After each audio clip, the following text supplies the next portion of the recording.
Good evening, ladies and gentlemen. Time for a little movie. This has been a huge week, massive week. I've had Sinya Gottwall's bike in here. You may have seen a post that I put up about her. A truly impressive young lady. She's ridden nearly 40,000 kilometres to get to here in Australia, and she's had some interesting experiences with her bike. She had a clutch replaced in Kathmandu, which we've fixed. Some work done in Iran, which result of a car accident, which resulted in all kinds of strange things in terms of wiring underneath the dashboard, broken headlights and plastics and all sorts of stuff like that. We've had a drive shaft crack up, which has been replaced with a red centre type drive shaft from Emerald Isle, which John Olive and Motor Rally Imports has given for cost, along with a lot of other things like rotors and all sorts of stuff. And my sincere thanks go to John and also to Jeff from Solo Engineering. The BM shop, Munich Motorcycles in Western Australia, I've got to say, are cherries. They are the best service, the best help, the best everything.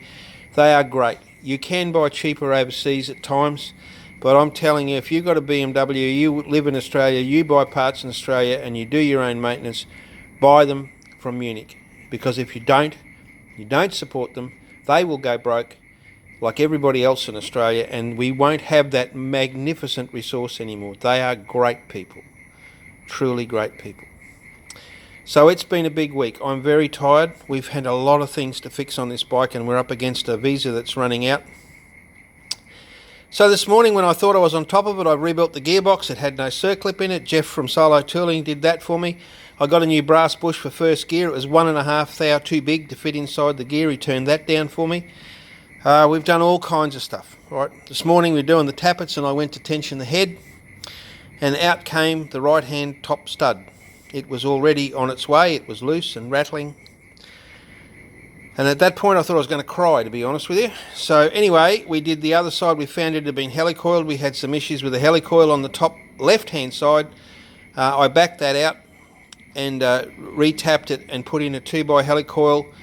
There was a 2x helicoil in there, but I don't know what was going on, but it was very squashy. Anyway, it's great now. It feels fantastic. My way of fixing these things, I just thought I'd show you something, right? So this is a helicoil setup. It's for an M12 outer, M10 inner, which is what your studs are. And this is what comes in a standard kit, right? So you get the drill bit, the tap, the insertion tool and the snap tool. That's a standard 1x helicoil, right? I put them out here on the thing. There's a 1x. If you're ever going to use a helicoil to do one of these things, you must use a 2x. You can buy a 2.5. You have to order them. They are marginally better. They're about 5mm longer. This here is a plug that I have made by Jeff at Solo Tooling. I get them made in lots of 20. It has an M10 thread on the inside. It has an M14 on the outside.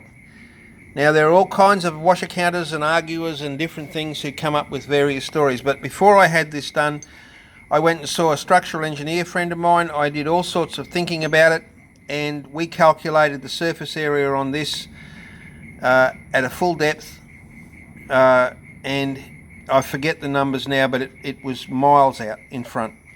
So I had them made, and then my very great friend and dear friend and mentor Michael Schneering and I sat down and worked out how to make a jig. So we've made this out of an old cylinder that we cut down. It has a removable sleeve in the bottom so we can flip it end for end.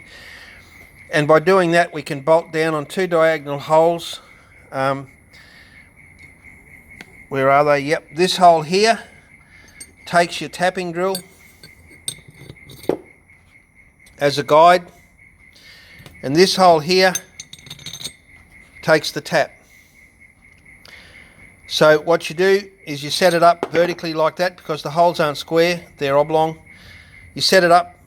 That was on the right hand front top. So we set it up, we drilled it. I packed the crankcase with lots of rags, lots of grease on the drill, and it took me a long time to drill it slowly, and we managed to do it without getting any swarf anywhere. And same with the tap. You then turn this out, flip it diagonally. That's what the spigot's for. You can swap it side to side, run the tap down, and it has to go in the hole the same way as well. I've got a little tiny socket that goes on the end of that and it clears the hole all the way down. I put it in about probably a bit more than half the way, then take the jig off and then tap it from there. And this thing here then goes in full depth, right? So it goes right through the block. It's machined, it's not a piece of threaded booker rod or something. It's actually a proper machined stud.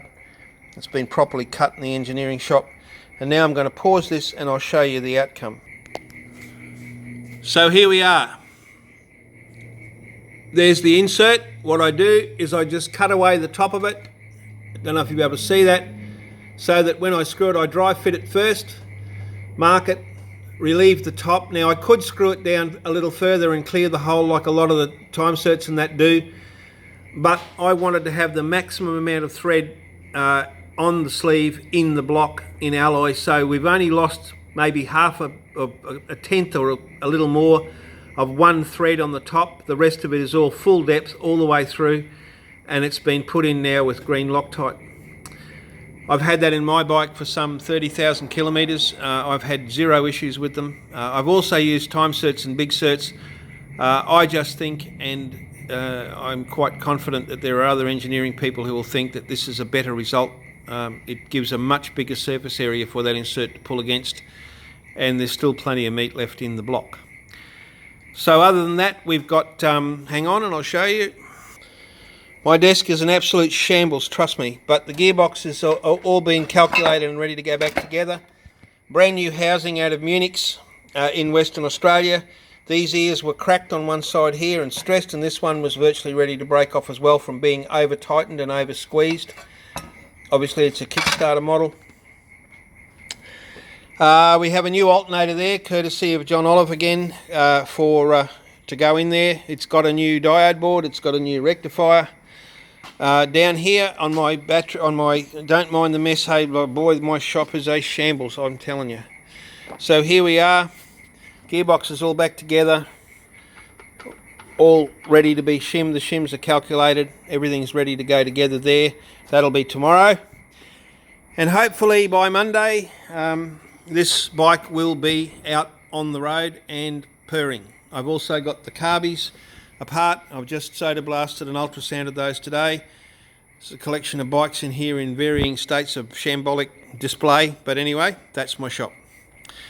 There it is, there's the bike.